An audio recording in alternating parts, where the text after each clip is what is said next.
കഴിഞ്ഞ തെരഞ്ഞെടുപ്പ് സമയത്ത് ശ്രീലേഖ എന്ന് പറയുന്ന ഈ നാട്ടിലെ ആദ്യത്തെ IPS-കാരിയായിട്ടുള്ള വനിത, ഈ നാട്ടിൽ ആദ്യത്തെ ആദ്യത്തെ DGP ആയിട്ടുള്ള വനിത, അങ്ങനെയുള്ള ഒരു വ്യക്തിത്വമാണ് വട്ടിയൂർക്കാവ് നിയോജക മണ്ഡലത്തിൽ ഭാരതീയ ജനതാ പാർട്ടിയുടെയും NDAയുടെയും സ്ഥാനാർത്ഥിയായി മത്സരിച്ചത്.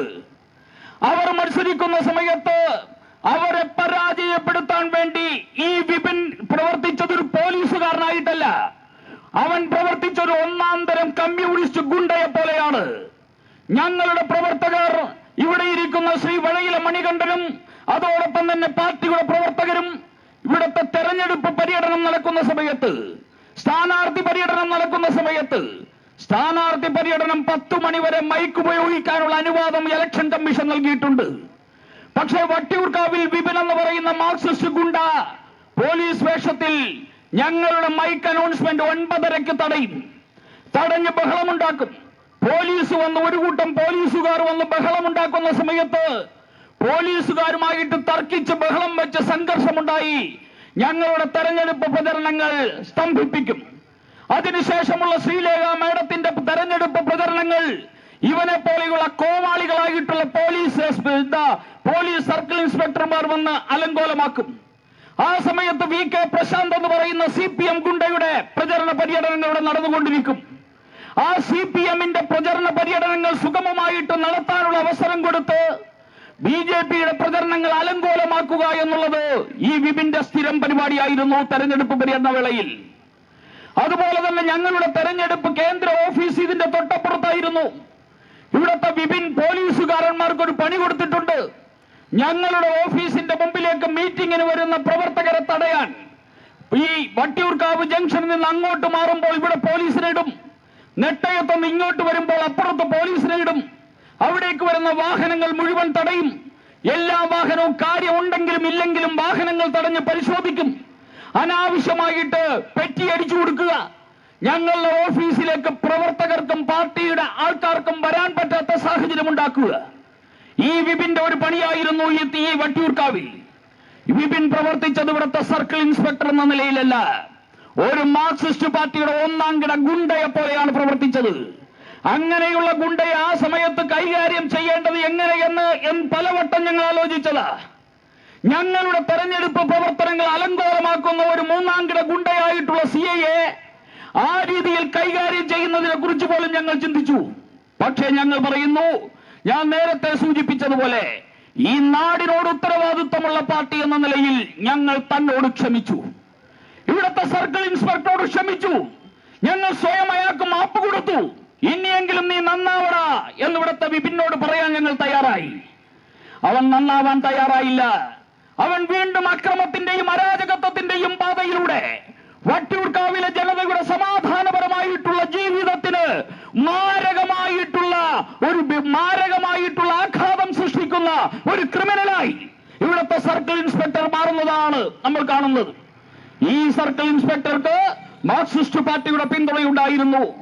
ആ മാർക്സിസ്റ്റ് പാർട്ടി മാറിയതിനു ശേഷം ഇന്ന് VD സതീശന്റെ പിന്തുണ, രമേശ് ചെന്നിത്തല എന്ന് പറയുന്ന മുഖ്യമന്ത്രിയാകാൻ മോഹിച്ച മോഹഭംഗം സംഭവിച്ച് ഇന്ന് ആഭ്യന്തര വകുപ്പ് മന്ത്രി കസേരയിൽ ചടഞ്ഞുകൂടിയിരിക്കുന്ന രമേശ് ചെന്നിത്തല ഞങ്ങളുടെ ജനനായകനായിട്ടുള്ള വഴയില എന്ന് പറയുന്ന സ്ഥലത്ത് വാർഡിൽ നിന്ന് വൻപിച്ച ഭൂരിപക്ഷത്തിൽ ജയിച്ച് കേരളത്തിൽ തിരുവനന്തപുരം നഗരസഭയിലെ ഭരണപക്ഷത്തിരിക്കുന്ന ഞങ്ങളുടെ പ്രിയങ്കരനായിട്ടുള്ള കൗൺസിലർ സുഗതന്റെ വീട്ടിൽ വെടി മുകളിലേക്ക് വച്ചതിനെ സംബന്ധിച്ച് രമേശ് ചെന്നിത്തല പറഞ്ഞതെന്താ? ഗുണ്ടയെ പിടിക്കുമ്പോൾ വെടിവെച്ച് ഗുണ്ടയെ പിടിച്ചാൽ ഞാൻ അംഗീകരിക്കും, അവൻ ഭയങ്കര ത്രില്ലാണ്, അവൻ വലിയ താരമാണ് എന്നൊക്കെയാണ് ഈ വിഡ്ഢിയായിട്ടുള്ള രമേശ് ചെന്നിത്തല പറഞ്ഞത്. ഈ രമേശ് ചെന്നിത്തല ഇതുപോലെയുള്ള ഗുണ്ടകൾക്ക് എല്ലാവിധമായിട്ടുള്ള പിന്തുണയും കൊടുക്കുന്നതാണ് നമ്മൾ കാണുന്നത്.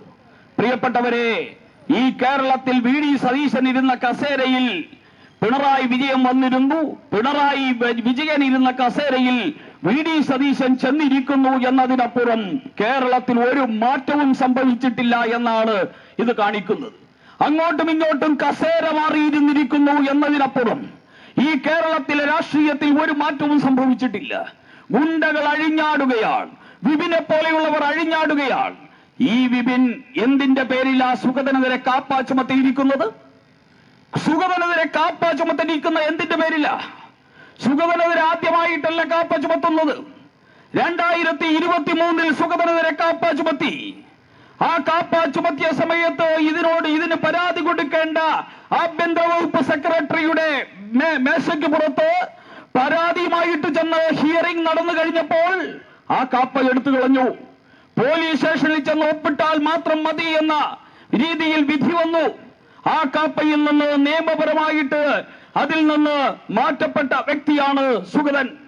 ഇവിടത്തെ പിണറായി വിജയനും അതോടൊപ്പം തന്നെ വി കെ പ്രശാന്തനും അത് കണ്ടപ്പോൾ ഹാലിളകി. മാർക്സിസ്റ്റ് പാർട്ടി ഭരിക്കുന്ന കേരളത്തിൽ വി കെ പ്രശാന്ത് വളരെ കഷ്ടപ്പെട്ട് മെനക്കെട്ട് ബുദ്ധിമുട്ടി ഒരു ജനകീയ നായകനാകാൻ സാധ്യതയുള്ള, ഈ നാട്ടിൽ നിന്ന് ജനങ്ങൾ മുഴുവൻ അംഗീകരിക്കുന്ന, വട്ടിയൂർക്കാവിന്റെ വികസനത്തിന് വേണ്ടി കഴിഞ്ഞ 10-15 വർഷക്കാലമായിട്ട് ഭാരതീയ ജനതാ പാർട്ടിയുടെ നേതൃത്വത്തിൽ നടക്കുന്ന സമര പോരാട്ടങ്ങൾക്ക് നേതൃത്വം നൽകുന്ന, ഈ നാട്ടിലെ എല്ലാ ജനകീയ വിഷയങ്ങളിലും ആദ്യം ഓടിയെത്തുന്ന, ഈ നാടിന്റെ സുരക്ഷിതത്വത്തിന് തന്നെ ശക്തിയായിട്ട് നിൽക്കുന്ന യുവ തേജസ്സുറ്റ നേതാവ് ശ്രീ സുഗതനെ പോലെയുള്ള ഒരുത്തനെ എങ്ങനെയാണ് അകത്താക്കേണ്ടത് എന്ന് ഗൂഢാലോചന നടത്തിയിരുന്ന വി കെ പ്രശാന്ത് 2023 കാപ്പ ചുമത്തി. മാർക്സിസ്റ്റ് പാർട്ടിയിലുള്ള സ്വാധീനം വെച്ച്. പക്ഷേ നിയമത്തിന്റെ മുമ്പിൽ സുഗതൻ രക്ഷപ്പെട്ടു വന്നു. അതിനുശേഷം വിട്ടില്ല. 2025 വീണ്ടും കാപ്പ കേസിൽ പ്രതിയാക്കി. വീണ്ടും കാപ്പ ചുമത്തി. ഒരു മനുഷ്യന് നേരെയുള്ള ക്രൂരത നിങ്ങൾ മനസ്സിലാക്കണം. ഒരു മനുഷ്യനെ വേട്ടയാടി നശിപ്പിക്കുന്ന ഭരണകൂടത്തിന്റെ ഭീകരത എത്രത്തോളം വലുതാണ് എന്ന് മനസ്സിലാക്കണം. ഒരു മനുഷ്യനെതിരെ ആദ്യം കള്ളക്കേസുകൾ എടുത്ത് കാപ്പ ചുമത്തി, നിയമപരമായി രക്ഷപ്പെട്ടു. അതുകൊണ്ട് തീരാതെ വീണ്ടും 2025 കാപ്പ ചുമത്തി. ആ കാപ്പ കേസും ഇതുപോലെ ഉന്നത നീതിപീഠത്തിന്റെ മുമ്പിൽ സുഗതൻ വക്കീലുമാരുമായിട്ട് പോയപ്പോൾ അതും കള്ളക്കേസുകളാണ് എന്ന് ബോധ്യം വന്ന് ആ കാപ്പയിൽ നിന്നും മുക്തമായി, ആ കാപ്പയിൽ നിന്നും സ്വതന്ത്രമായി.